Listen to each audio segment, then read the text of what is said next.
Vamos abrir em 2 Timóteo, capítulo 3.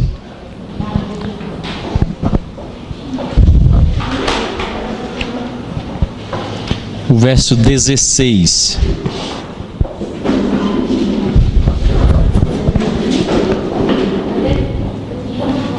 Segunda Timóteo 3:16.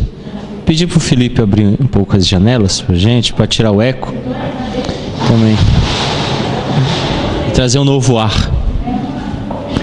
2 Timóteo 3:16 diz assim: toda a escritura é inspirada por Deus, útil para o ensino, para a repreensão, para a correção, para a educação na justiça. Vamos orar? Pai Santo, bondoso e cheio de misericórdia, nós agradecemos, ó Pai, pela oportunidade de estarmos reunidos à casa do Senhor e de estudarmos a Santa Palavra. Nos dirige e nos conduz no conhecimento da verdade cristã. É o que oramos em nome de Jesus. Amém. Eu fiquei pensando que talvez fosse importante trabalharmos este texto da Epístola de Paulo a Timóteo, que de fato ele fala da ideia de toda a Escritura é inspirada.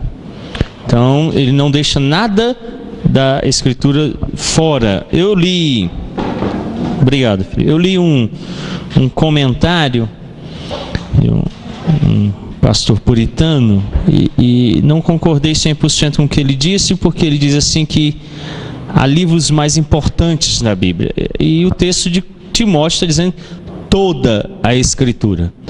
Por isso eu concordo que a exposição Lectio Continuum, ou toda a Bíblia de forma contínua, nos ajuda a vencer esse paradigma de que há textos mais importantes. Se Deus inspirou toda a Escritura, até a genealogia tem valor. E nós vamos ver isso futuramente, uma série de sermões, 1ª e 2ª Crônicas. Então, devemos considerar isso. Vamos à nossa citação aí.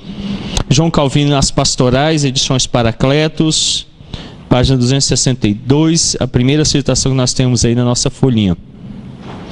Eis aqui o princípio que distingue nossa religião de todas as demais. Ou seja, sabemos que Deus nos falou e estamos plenamente convencidos de que os profetas não falaram de si próprios, mas que, como órgãos do Espírito Santo, pronunciaram somente aquilo para o qual foram dos céus comissionados a declarar.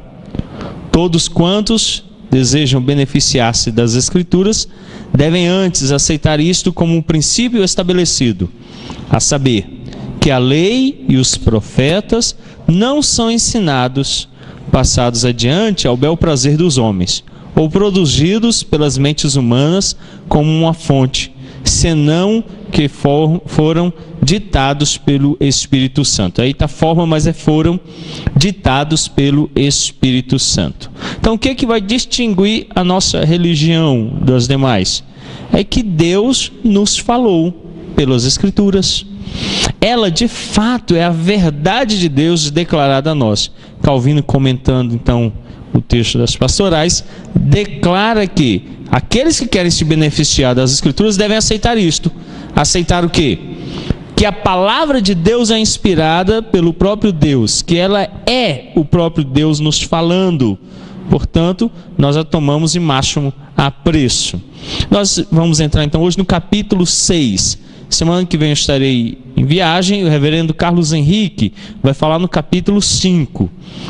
O capítulo 6 ele é a introdução sobre o tema das Escrituras. Então nós vamos voltar depois no capítulo 7, 8, 9, ainda em diante, ao tema das Escrituras.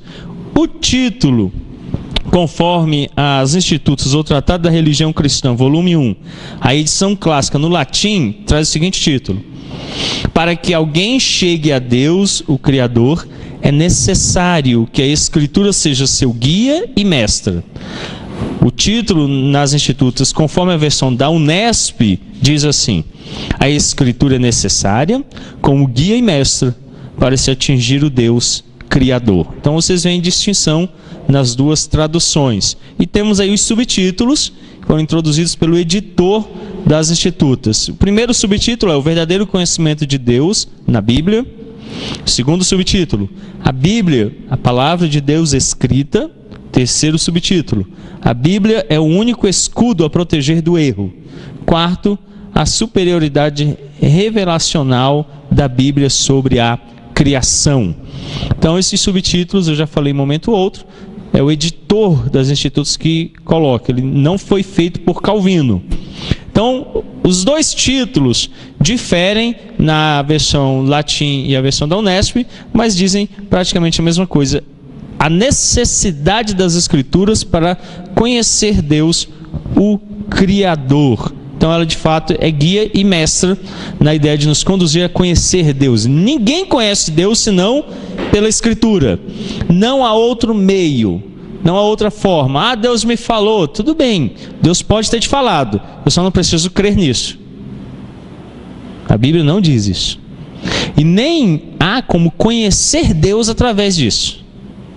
Então Deus só pode ser conhecido pela Escritura. Calvino ele possui uma elevadíssima concepção das Escrituras. Nas Institutas ele diz: portanto, seja este um sólido axioma. Não se deve ter outra palavra de Deus a que se dê lugar na igreja, senão aquela que se contém primeiro na lei e nos profetas, então nos escritos apostólicos. Nem outro modo de ensinar a igreja corretamente, senão aquele prescrito e normativo dessa palavra. Ele diz isso nas Institutos no livro 4.8.8. Então, Calvino possui de fato essa concepção muito elevada das Escrituras. E a declaração dele nas Institutos é bem clara. Só um axioma, uma norma verdadeira pela qual podemos nos guiar em relação ao conhecimento de Deus: toda a palavra dele. Toda ela. Desconsiderá-la como um todo é desconsiderá-la. Nós não podemos amar, por exemplo, o Evangelho de João em detrimento do livro de Judas, nem desprezar Esté em relação aos Salmos, toda a Escritura. Então ele diz aqui, primeiro a lei e os profetas, o Antigo Testamento, depois os escritos apostólicos, o Novo Testamento. Há algumas questões, por exemplo, em Calvino, nós devemos considerar. Ele entende que quem escreveu Hebreus foi Paulo, mas não foi Paulo. Não foi Paulo que escreveu Hebreus. Então, na concepção dele, os escritos do Novo Testamento são todos apostólicos, não são todos os apóstolos. A gente não sabe e desconhecemos o autor de Hebreus, mas uma coisa é certa: não foi o apóstolo Paulo. Assim, Calvino institui um programa a ser seguido. Ele descreve os apóstolos como certos e autênticos amanuenses do Espírito Santo. O amanuense era aquele que era chamado para redigir, escrever uma carta. Então alguém editando, e ele era o taquígrafo da época, né? Então a pessoa ia editando e ele ia registrando. Então nós lemos os escritos do Novo Testamento e encontramos eu, fulano, através de ciclano, que registrou tudo isso. Então Técio, João Marcos provavelmente utilizou até o próprio Pedro para escrever o Evangelho de Marcos. Então são algumas ideias de gente que serviu como amanuense, registrando o livro. Então Calvino diz que os apóstolos foram autênticos amanuenses do Espírito. Não na ideia de que foram tomados, possessos pelo Espírito, porque Calvino defende a ideia de que eles, nas suas concepções pessoais, características, escreveram os seus escritos. O Espírito só preservou a verdade. Então a verdade ali registrada, de fato, é o Espírito. No livro do Dr. Hermes Semaia, João Calvino, 500 anos, nos ajuda a entender um pouquinho mais sobre essa concepção de Calvino das Escrituras. Ele diz assim: nas Escrituras temos todos os livros que Deus quis que fossem preservados para nossa edificação. Nós sabemos, e é claro e notório, quando lemos 1ª e 2ª Coríntios, que há uma terceira carta. A Bíblia claramente diz isso. Porém, Deus não a quis preservar como livro sagrado. Se Ele quisesse, ela estaria no cânon. Como Ele não quis, ela não está. Como há outras cartas que provavelmente os apóstolos escreveram, os discípulos escreveram, que o desejo de Deus foi que não estivessem no cânon. O cânon é Gênesis e Apocalipse, como nós o contemos. O Espírito Santo tem preservado. Então ele diz assim: temos todos os livros que Deus quis que fossem preservados para a nossa edificação. Calvino, então, fazendo o comentário da Epístola aos Efésios, o versículo 3 do capítulo 3 diz o seguinte: aquelas epístolas que o Senhor quis que fossem indispensáveis à sua igreja, Ele as consagrou por sua providência, para que fossem perenemente lembradas.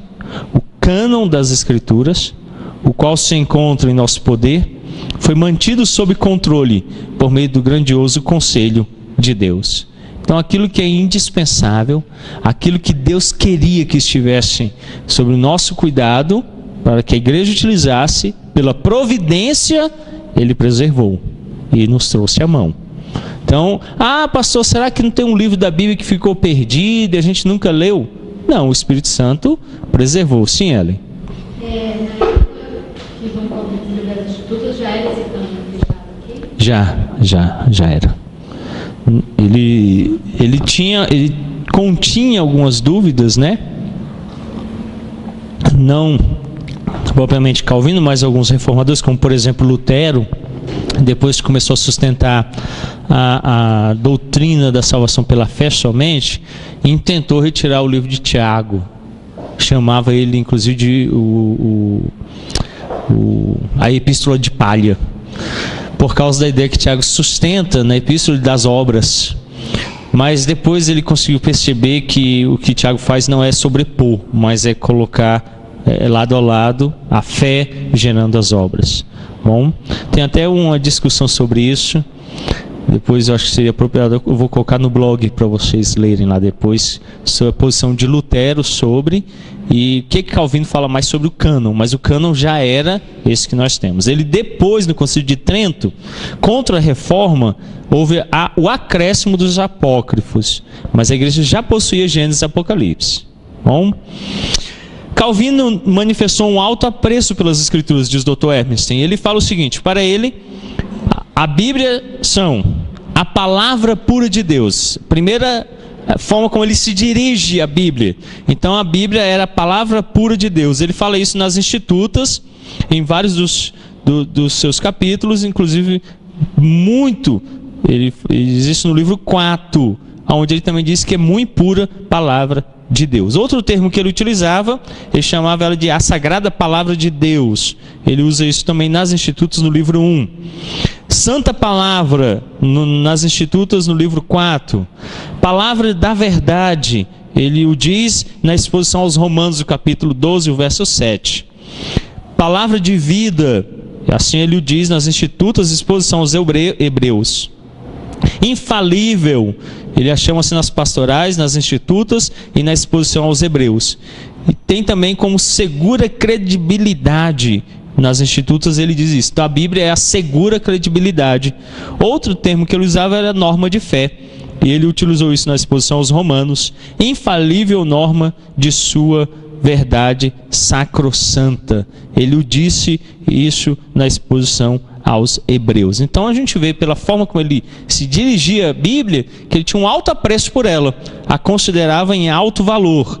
Então era muito comum Calvino usar todos estes termos que nós vimos para se dirigir à Bíblia como de fato algo que lhe era importante. Então quando ele tratava sobre a doutrina da predestinação, Calvino disse que a Escritura é a escola do Espírito Santo. Interessante isso. Calvino declara que ela é a escola do Espírito Santo. O que é uma escola? É onde somos ensinados, é onde está o saber. Então, Calvino declara que a Bíblia é a escola do Espírito Santo. Como é que é no evangelicalismo hoje? Como é que funciona? O Espírito Santo, aonde que o Espírito Santo trabalha? É na boca das pessoas, né? É nas falsas manifestações. De muitas maneiras que não na Bíblia. A Bíblia às vezes é o último recurso utilizado, mas sim. Totalmente assim, opostos, rios que caminham em direções contrárias. Parece que a Bíblia anula o Espírito, né? E a Bíblia é a letra que mata, então ela destrói o Espírito, por isso ela deve ser rejeitada. E as experiências não, elas permitem que o Espírito funcione livremente. Não o Espírito Santo, o Espírito qualquer outro que seja. Então Calvino declara que ela é a escola, é onde ela trabalha na vida dos crentes. Em um outro lugar, nas Institutas, Calvino declara que os filhos de Deus são ensinados na Bíblia. Então os filhos de Deus são ensinados na Bíblia. É maravilhoso então ver como ele dava às Escrituras essa proeminência.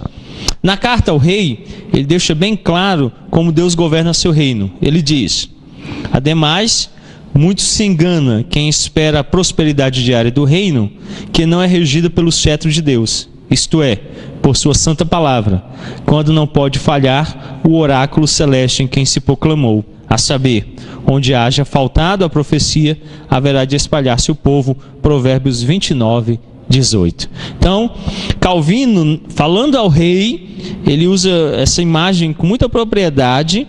Então, escrevendo ao rei Francisco, ele diz: olha, engana-se quem pensa que pode haver prosperidade diária no reino, se esse reino não for regido pelo cetro de Deus, isto é, sua santa palavra. O que vai dirigir de fato a igreja é a palavra dele. Daí então, em outro local, Calvino vai dizer que o cetro pelo qual Cristo governa a igreja é as Escrituras. Já então aqui ele começa a esboçar essa ideia, o rei Francisco. Na carta, que é aquela parte introdutória das Institutas, ele diz isso aqui: olha, rei, o cetro pelo qual o rei, Deus governa, é a santa palavra, não há outra forma. Então, não é o que o outro disse, não é o que eu vivi, não é o que achamos como igreja, é o que a Bíblia declara. Essa é a forma pela qual ele está governando. Em outro lugar ele diz: visto que a igreja é o reino de Cristo, e que Cristo não reina senão por sua palavra, ainda vamos continuar duvidando de que são mentirosas as palavras daqueles que imaginam o reino de Cristo sem o seu cetro, quer dizer, sem sua santa palavra. Ele diz isso nas Institutas, no livro 4. Então, no livro 4, Calvino de novo volta a esse exemplo da palavra como cetro. E ele, respondendo então a algumas pessoas, diz assim: visto que a igreja é o reino de Cristo, então nós, o povo, a igreja, os eleitos, visto que nós somos o reino de Cristo, Calvino diz, e que Cristo não reina senão por sua palavra, ainda vamos continuar duvidando de que são mentirosas as palavras daqueles que imaginam o reino de Cristo sem o seu cetro, quer dizer, sem a sua palavra. Então, a santa palavra é de fato a forma como ele está governando, como ele está dirigindo. Isso eu acho em máxima proeminência a tarefa dos ministros de pregar a palavra e toda a palavra. Sabe quando Cristo se fará ouvir com proeminência entre nós? Quando a palavra for pregada com proeminência. Toda vez que o ministro se dedica àquilo que diz Atos, o capítulo 6, o verso 4, que a Bíblia diz que os pastores devem fazer lá? Dedicar-se à oração e à pregação da palavra. Não há outra tarefa dos ministros. Eles devem então ser, de fato, essa voz de Cristo falando na igreja. Não há outra tarefa para o ministro. Então, o máximo que você pode, como igreja, prover o seu pastor da capacidade de transmitir as Escrituras com excelência, mais governada por Cristo a igreja será. Então, é essa ideia que ele transmite. Então, as Escrituras são necessárias para chegarmos ao conhecimento verdadeiro de Deus, tanto como Criador como nosso Redentor. Já o título do capítulo nos introduz a essa verdade. As Escrituras são necessárias para chegarmos ao conhecimento verdadeiro de Deus, tanto como Criador como nosso Redentor. A revelação geral é insuficiente para dar a conhecer o Deus Criador e Redentor e ao nosso devido estado de queda. Por estarmos nesse estado de pecado, a revelação geral não é suficiente, nós a deturpamos. Nós a transformamos em ídolos. Vimos isso no capítulo anterior das Institutas. A semente da religião não produz o fruto necessário. Qual é o fruto? Glória a Deus. Romanos, no capítulo 1, a partir do verso 18, diz isso. Sendo indesculpáveis, porque Deus se manifestou a eles, o que os homens fizeram? Glorificaram a criatura em lugar do Criador. E aí então Deus vem puni-los por causa disso. O que nós fazemos como pecadores? Nós recebemos da revelação geral, a natureza, a ideia da presença de Deus, mas o pecado que está presente em nós deturpa isso. Quando deturpa, o que acontece? A gente não adora a Deus como deveríamos. O impulso inicial é de adorar. Alguma coisa diz que você deve adorar, mas em vez de adorá-lo, você negligencia Deus. E aí você vai adorar a si mesmo ou ídolos. Daí Calvino, em outro local das Institutas, vai dizer que o coração do homem é uma fábrica de ídolos. E aí nós vamos elaborar outros ídolos e vamos adorá-los. A necessidade então das Escrituras é que elas vão nos possibilitar olhar para Deus e adorá-lo com precisão. Então a revelação geral, ela é incapaz de nos levar a esta verdade. As Escrituras então são óculos que nos dirigem a Deus. Elas são a escola dos filhos de Deus. É através delas que obtemos o conhecimento de Deus e da verdade. Então a Bíblia, ela ajuda a tirar aquele desfocar. A revelação geral diz que há Deus, a semente da religião dentro de mim me motiva a reconhecer isso, mas o que o pecado fez? Deixou tudo sem foco. O que a Bíblia faz agora? Ela coloca tudo em foco. E aí eu posso ver a verdade. A partir desse momento, então, essa verdade manifesta me possibilita o quê? Conhecer a Deus com toda clareza. Então, esse é o papel das Escrituras. Então, vamos lá ao capítulo 6, página 66.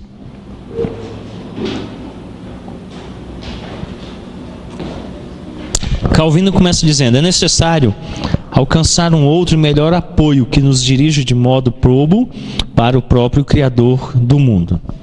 Deste modo, não foi em vão que deu a luz de sua palavra para que se tornasse a marca para a salvação.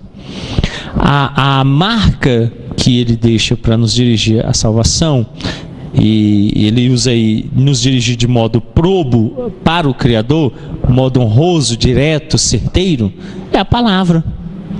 Sem a palavra nós não teremos essa direção correta, pois uma vez que via que as almas de todos eram cercadas por uma agitação vaga e instável, escolheu para si os judeus como um rebanho particular, cercou-os com cancelas para que não se extraviassem como os outros. Então ele diz que Deus começa através de um povo especial, e aí o apóstolo Paulo trata disso com excelência na epístola aos Romanos, dizendo que os judeus de fato foram um povo escolhido. Aí Deus os cerca e os conduz a fim de que haja esse registro correto. Entenda que o nascimento do cânon se inicia no Antigo Testamento, quando Deus então dirige um povo específico, guarda esse povo de maneira especial. Leia os salmos que relatam como Deus dirigiu, com a mão dele poderosa guiou, guardou, para que se cumprisse o propósito eterno dele. Esse povo vai dar origem ao Messias, que encarnado cumpre o propósito de redenção e morre pelos eleitos. Os eleitos, a igreja que vai ter continuidade no Novo Testamento, toma como escritura o Antigo Testamento. E todo o Novo Testamento é baseado no Antigo Testamento. Então ele diz que este povo cercado, conduzido e guardado gerou essa verdade. E essa verdade então depois é aceitada por Jesus, pelos apóstolos, e ela então tem continuidade agora no Novo Testamento. Hoje nós temos Antigo e Novo. Jesus e os apóstolos tinham só o Antigo. E eles é que começaram a elaborar o Novo em cima do Antigo. Então a gente vê isso claramente, por exemplo, em Apocalipse. Na série de sermões que nós estamos tendo em Apocalipse, João constantemente recorre à escritura do Antigo Testamento para validar o que ele está dizendo. Então tudo que ele está dizendo está lá no Antigo Testamento. Página 67, Calvino diz assim: junto de sua igreja, ele conservou desde o início essa ordem, para que usasse além daqueles documentos, a palavra, que é marca mais certa e mais segura para os discernirmos. E não há dúvida de que Adão, Noé, Abraão e outros patriarcas adentraram por este auxílio em um conhecimento muito mais íntimo, que de algum modo os diferenciou dos incrédulos. Não falo ainda da própria doutrina da fé, pela qual foram iluminados na esperança da vida eterna. De fato, para passarem da morte para a vida, foi necessário reconhecerem não só o Deus Criador, mas também o Redentor, de modo que são adeptos de um e do outro pela palavra. Como é que Deus fazia? Deus falava a Abraão, e Abraão ouvia Deus. Dessa forma, era necessário então que eles, pelos milagres, pela manifestação de Deus, por exemplo, na sarça, ou falando diretamente ao ouvido deles, entendessem que o próprio Deus estava lhes falando. O próprio Deus. Agora o Espírito Santo nos dá essa certeza em nosso coração de que a palavra é a palavra de Deus. Vocês já leram outro livro religioso? Alguém aqui já leu? Alguém já leu o Evangelho segundo Allan Kardec? Só eu. Já leu algumas partes? Já leu alguma coisa? Vocês já leram o Alcorão? Não, só eu. Vocês estão ruins de outras religiões. Vocês só foram crente a vida toda. Então, eu já li também alguma coisa escrita pelos hindus, e você consegue claramente perceber que não é Deus. Mas quando você lê a Bíblia, é diferente. A Bíblia, ela é poderosa. Ela tem de fato algo que discerne ela desses outros escritos. Tem algo que a faz especial. Por mais que esses escritos tenham alguma coisa que dê para se aproveitar, eles não se comparam a ela. Ela continua sendo diferente. Então Calvino diz que ela depois ganha esse poder maravilhoso. E ele diz então mais à frente, a consciência de que é na Escritura que o Deus Criador torna-se patente para nós, e de que ela é a expor o que devemos sentir a seu respeito, a fim de que não busquemos por circunlóquios alguma deidade incerta. Então ele diz, olha, você vai ter uma linha direta para Deus. Qual? As Escrituras. E ele então diz assim, olha, a consciência de que é na Escritura que o Deus Criador torna-se patente para nós. Eu costumo dizer que a teologia não é um estudo do ser de Deus. Não dá para estudar Deus. Deus é invisível, Deus é eterno. Então não tem como estudá-lo. Nós temos que estudar o quê? A palavra dele. A palavra de Deus. É a palavra dele que torna então possível conhecê-lo. É por isso que ele está dizendo aqui que a Escritura, é na Escritura que o Deus Criador torna-se patente. Ele só pode então ser entendido a partir da Escritura. Então a teologia precisa ser baseada onde? Nas Escrituras. Não tem como eu estudar teologia em nenhuma outra religião que não tenha a Escritura como o guia, a chave mestra. Porque é só na Escritura que Deus se manifesta verdadeiramente. Vamos ao Salmo 19 para conferirmos esta verdade. É um caminho direto, não tem um caminho, não dá voltas, né? Não tem interferências. Salmo 19.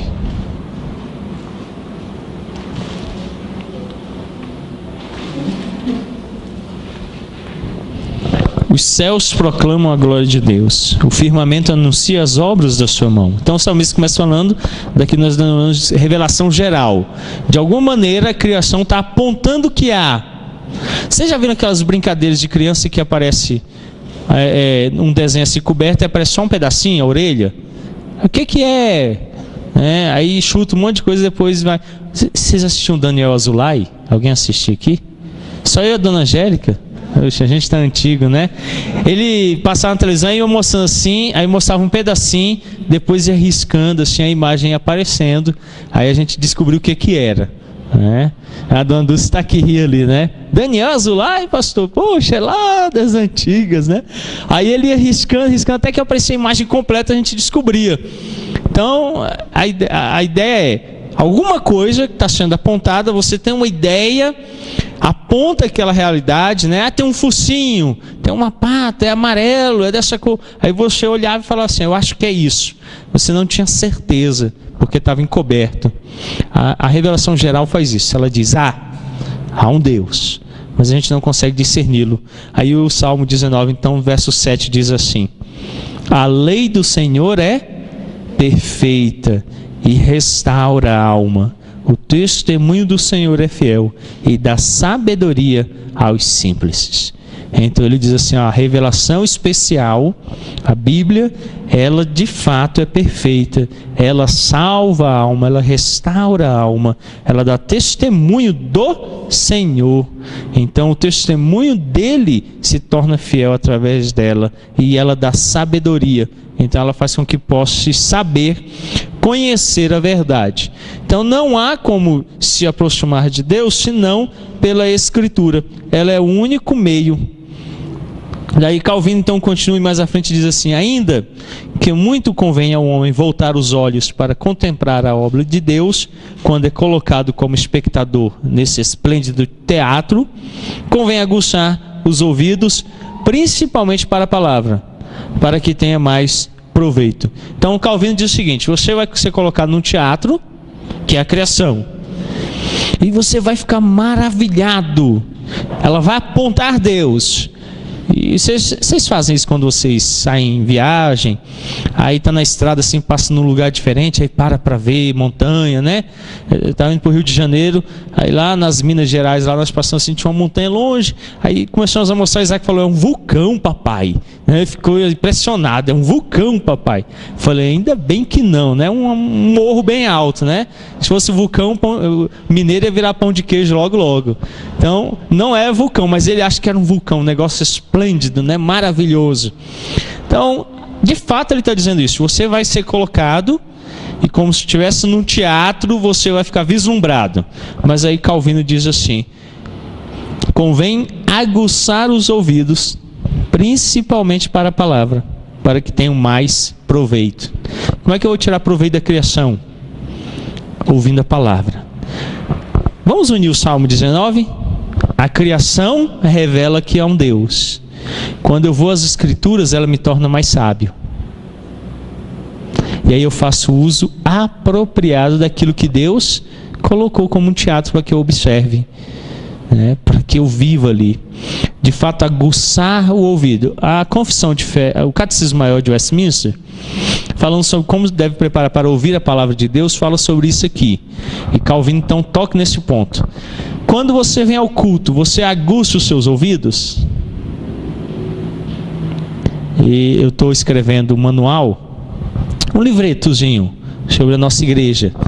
E deixando bem claro, tendo visto que nós estamos recebendo novos membros, alguns advindos de movimentos pentecostais e evangelicais, para instruí-los sobre o que nós pensamos. Eu quero distribuir isso amplamente, para não ter decepção quando chegarem aqui, né? Ah, eu quero ir para aquela igreja que é igual a da igreja fulano lá, né? Vê na internet a igreja reformada, pensa que vai ser mil maravilhas, chega aqui e se decepciona. Nesse livreto eu vou colocar o que nós pensamos sobre culto, sobre sacramentos, cada uma dessas partes. E das partes que eu quero escrever, inclusive para a nossa instrução local, o que é culto, o que é o princípio regulador do culto. E um dos pontos que eu estou preparando diz o seguinte: quando você vem para o culto, é sábio e é necessário você, conforme a instrução lá de Eclesiastes, que antes de entrar na casa de Deus você se prepare. E tenha muito cuidado com o que você vai falar, com o que você vai votar. Então você canta música e não vive a música. Às vezes você diz para a oração do irmão amém e não vive aquilo. Então está votando e não está cumprindo. E aí dentro dessas instruções, a primeira é, antes de vir, é ideal que você acorde pelo menos 1 ou 2 horas antes de vir para o culto. E no período da tarde, 2 horas ou 1 hora antes de vir para o culto, medite nos atributos de Deus. Eu vou colocar uma série de textos, principalmente nos Salmos, que vão remeter você ao atributo de Deus. Quem é Deus? Para que você venha com o devido respeito à presença dEle. Porque tem muita gente que não sabe quem é Deus, e acha que Deus é qualquer um. Essa semana está uma confusão, uma discussão sobre a Bíblia Freestyle foi lançada por um rapaz que eu já não considerava como pastor antes, agora muito menos. E nessa Bíblia ele colocou palavrão mesmo, sabe, Dona Nilda, aquilo que você bate na boca das suas netinhas se elas falarem, é aquilo lá mesmo. É aqui, Dona Dulce, que a senhora chama Ellen e fala: Ellen, minha filha, esse tipo de palavreado não, tá? A mamãe foi constrangida. Palavrão mesmo. Da onde ele arrumou, eu não sei, mas publicou na Bíblia dele. E aí eu fico pensando na falta de respeito com Deus. Com o próximo já é falta de respeito. Então você vê, por exemplo, jornais, revistas, quando alguém cita um palavrão, o que acontece? Coloca-se no lugar caracteres que impossibilitem a leitura. Por quê? É em respeito à pessoa. Eu fico pensando em respeito a Deus. Aí pega a palavra de Deus. Nós vimos que Calvino fez o que com ela? Usou termos maravilhosos. Maravilhosos. Tem um dos termos que ele citou, eu fiquei pensando, eu nunca tinha me dirigido às Escrituras usando esse termo. Ele diz assim: ela é íntegra. Calvino diz que a palavra é íntegra. Ele fala isso nas pastorais, comentando 1 Timóteo 6:21. Você já chamou alguém de íntegro? Aí de repente um cabra desse vem, pega a Bíblia e faz isso com a Bíblia. Aí uma das instruções então é essa: quando você vier à casa de Deus, que haja preparo antecipado, com oração, meditação, leitura da palavra, que você se assente com o ouvido aguçado para o que vai ser dito. Vocês perceberam que de vez em quando eu falo assim: você lembra o sermão tal, foi falado isso e isso, lembra? Aí eu vejo um monte de crente falando assim, fazendo assim: não lembro não, né? Teve? Foi? Pastor falou em Jó, que a igreja falou em Jó, pregou em Jó. Todinho. Rapaz, foi um ano falando em Jó. Poxa, eu não lembro nem o sermão, né? Se fosse mais alto púlpito, eu pulava lá e morria, né? Porque deu vontade de morrer. 40 horas preparando o sermão, pensa que o crente vai lembrar pelo menos o texto bíblico, ele olha e fala assim: mas teve essa série que ele pregou em 1 João aqui na igreja? Rapaz, né? Não sabia não. Pregou. Então, todo domingo, né? Aí a ideia de que os crentes têm um ouvido aguçado. A imagem que me vem quando ele usou essa expressão é o cachorro, né? Você chama o cachorro, ele mexe a orelha para frente para ouvir melhor. Aquele movimento que, quando você vem para a igreja, você prepara o seu ouvido para ouvir a palavra. Então Calvino diz: olha, Deus vai pôr você no mundo, e o mundo todo vai dizer que há um Deus, só que você não vai vê-lo por causa do pecado. Então ele vai te dar a palavra para que você o perceba. Então aguce o seu ouvido para perceber nas Escrituras Deus. Esse é o papel da Escritura. E ele então diz mais: assim se tem para que as ilumine a verdadeira religião, que o início deva ser desde a doutrina celeste, e não há quem prove sequer o mínimo gosto da reta e sã doutrina, a não ser que seja seu discípulo, onde também emerge o princípio da verdadeira inteligência, quando abraçamos respeitosamente o que Deus quis atestar a seu próprio respeito na Escritura. Então aqui Calvino é bem direto, ele diz assim: olha, para que as ilumine a verdadeira religião. Você quer ter uma verdadeira religião? Bíblia. Aí ele continua e diz assim: que o início deva ser desde a doutrina celeste, e não há quem prove sequer o mínimo gosto da reta e sã doutrina, a não ser que seja seu discípulo. Calvino disse que o crente deve se tornar discípulo da palavra. Discípulo da palavra. Vocês assistiram Kung Fu? Com David Carradine aqui, só o Dilson e o Elias fizeram assim. Parece que é muito novinho, né? Eu acho que é da década de 70, né? Década de 70. Ele era o discípulo, né? O gafanhoto, o discípulo, tinha o mestre. E aí sempre começava a série assim: mestre. E aí o mestre começava a ensinar ele, né? E ele ia sofrendo muito, e chegava assim: olha, você não aprendeu. E ia ensinando ele até que ele aprendesse aquela lição. Então todo episódio tinha uma lição, né? Todo episódio tinha uma lição. Calvino está dizendo que você deve ser assim. Você deve se tornar o discípulo da palavra. E a palavra então vai lhe trazer lições, vai lhe ensinar. Você vai seguir a palavra. Nós, Primeira Igreja Presbiteriana em Samambaia, somos uma igreja da palavra. Somos uma igreja que prezamos pelas Escrituras como a única regra de fé e prática. Então a Bíblia, de fato, está no centro do nosso culto, do nosso estudo, nossas orientações pessoais, nosso aconselhamento baseado nas Escrituras.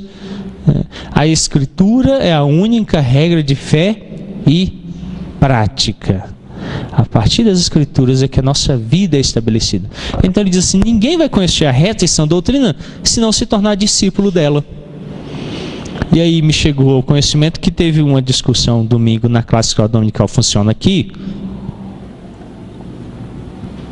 sobre a ideia de ensino, né? Tem que aumentar o tempo da escola dominical. Eu já venho falando isso há um tempão, mas isso é uma outra discussão.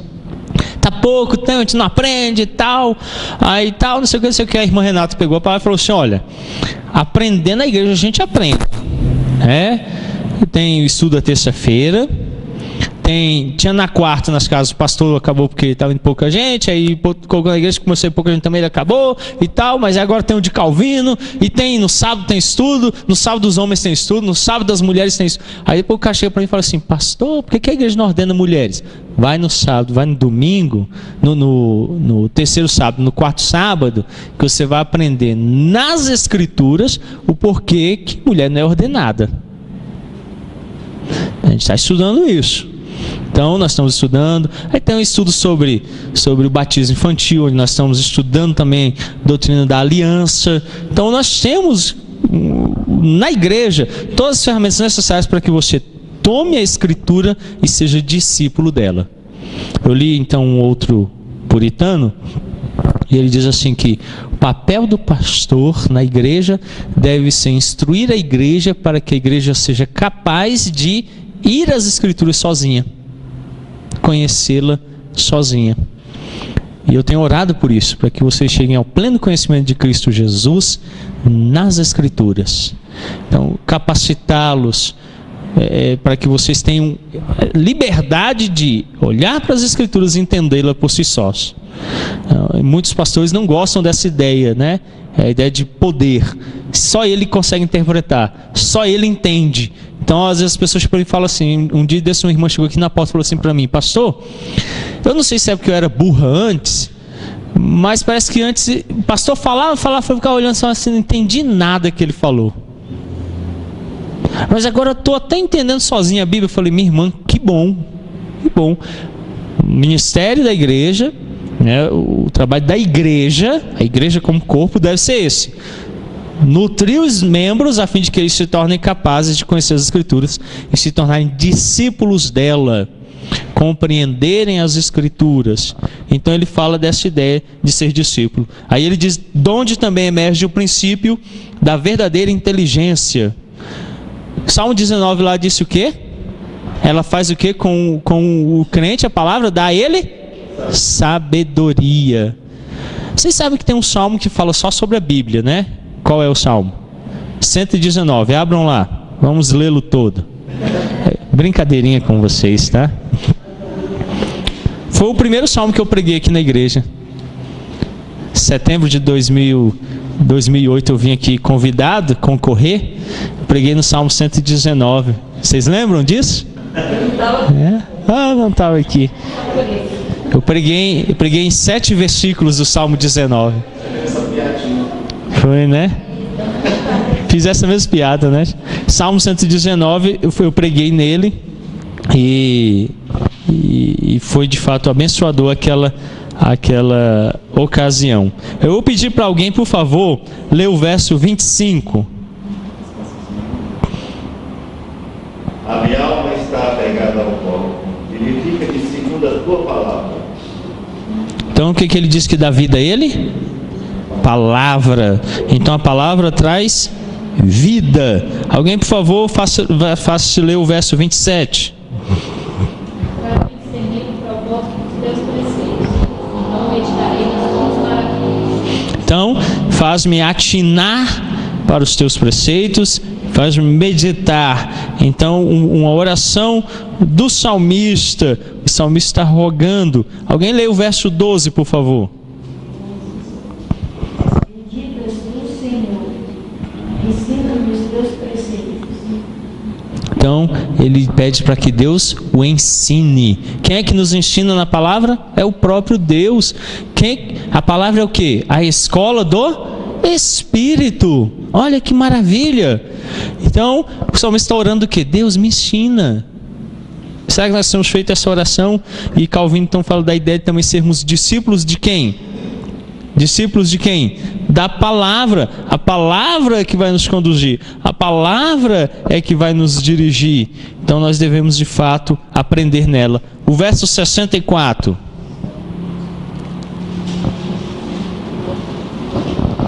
A terra, Senhor, está cheia da tua bondade. Ensina-me os teus decretos. De novo o salmista fala o quê? Ensina-me. Olha, de novo a palavra ensinando. Ele usando a palavra para ensinar o servo. É nela que nós aprendemos. É nela que crescemos. Então, verso 88. Alguém lê, por favor.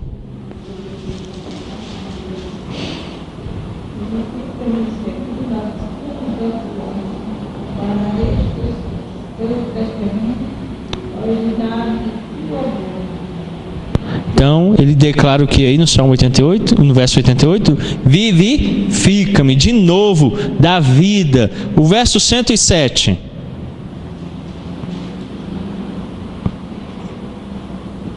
Alguém lê, por favor, 107.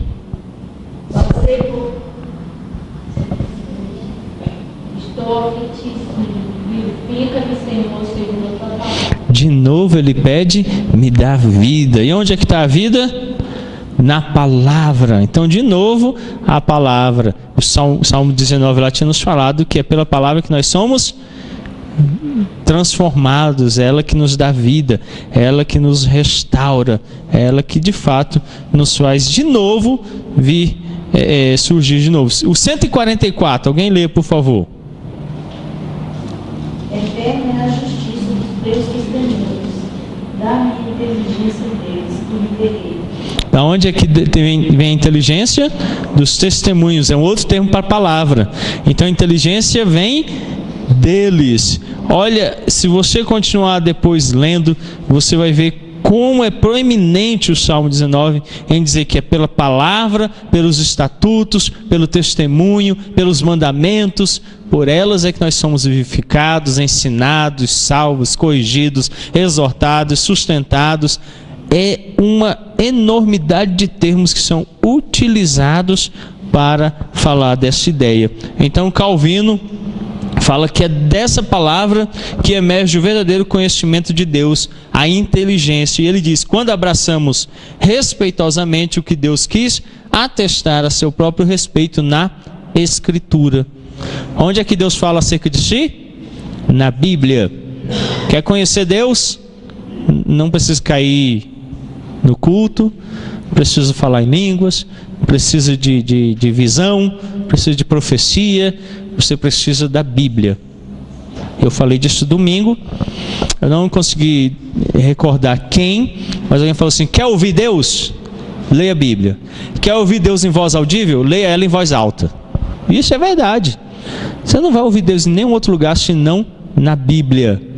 Então Calvino, ele sustenta essa proeminência das Escrituras, que elas têm esse valor e que elas de fato são necessárias. E em outro ponto, na página 69, ele diz assim, ainda que compreenda os demais sentidos da lei, aponta que, como Deus em vão convida-se todos os povos através da terra e do céu, essa é a escola própria para os filhos de Deus.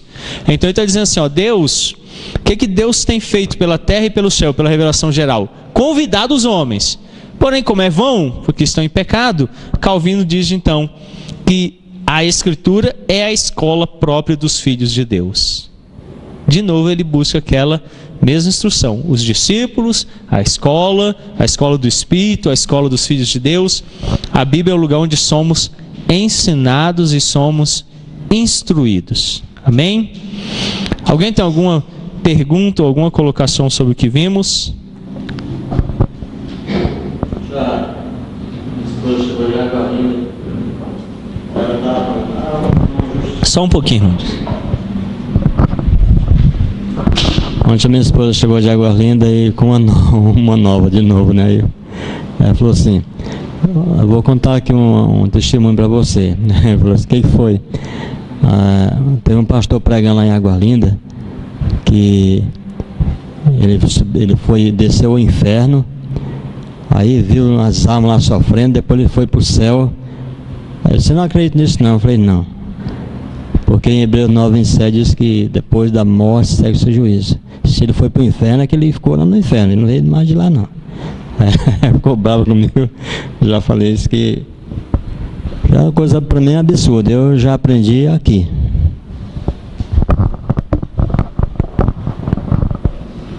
De fato, a falta de parâmetro bíblico gera essas situações. O que eu já vi de gente que foi no inferno e voltou. No céu ninguém quer ir, né? Você passa assim, você não vê uma faixa assim: foi no céu e voltou para ter semana. Foi no inferno e voltou para conta. Rapaz, fica lá, né? Fica lá, não volta não. Né? O cara disse: eu vou dar um susto num cara desse, vou entrar armado na igreja e falar: você foi, então vai de novo agora, né? Puxar o 38 para ver se ele é crente, né? Aí ver se ele consegue ir e voltar. A Bíblia diz que não vai e não volta. Foi, acabou. Foi para o céu? Acabou. Se foi para o inferno, acabou. Não tem essa ideia. Mas a falta de conhecimento bíblico gera isso. Mas o que as pessoas gostam de ouvir? Agora pergunto para ele citar 2 versículos bíblicos sobre o céu e sobre o inferno. Nunca leram. Nunca leram. Principalmente citar de cor, não vão conseguir mesmo. Mas as pessoas não querem. Por que eles não querem? O que uma escola exige da gente? Estudo, envolvimento, comprometimento. Não é assim? Se eu for para a escola só uma vez no ano, eu vou ser aprovado? Você é reprovado, né? Agora, se o Espírito Santo usa a Bíblia como escola, se eu for nela só uma vez, eu vou ser aprovado? O que eu tenho que fazer? Diariamente, né? Constantemente me ater às Escrituras. Então, de fato, hoje as pessoas não têm considerado a Bíblia com esse testemunho máximo de amá-la, de conhecê-la, de estudá-la, de vivê-la. Alguma outra pergunta ou colocação? Então, vamos encerrar. Semana que vem estarei ausente, mas estará aqui o irmão Carlos Henrique. Então ele vai estar falando capítulo 5, um capítulo muito rico mesmo. Então, semana que vem ele estará aqui nos falando. Então, que os irmãos tenham essa oportunidade de um maior crescimento. Vamos orar? Pai querido, obrigado pela palavra lida, pela instrução do apóstolo Paulo, que toda a Escritura que de fato o nosso coração esteja nessa direção, considerando em máximo apreço, como fez Calvino, que caminhou por toda a Escritura, porque compreendeu ser ela a palavra de Deus, a comentou, estudou e pregou e a viveu. E nos convida, ó Deus, nas institutas a fazermos o mesmo, tomarmos ela como a escola do Espírito, a única escola ao qual os filhos de Deus devem estar unidos, que a tenhamos em máximo apreço também, a consideremos como a verdade revelada de Deus, para termos nela crescimento e edificação para nossas almas, para entendermos e compreendermos o plano de Deus para nossas vidas, e que Ele se manifeste mais e mais a nós pela palavra, como Ele assim o desejou, a fim de que o conheçamos verdadeiramente. É o que oramos, Pai, e rogamos em nome santo de Cristo Jesus. Amém.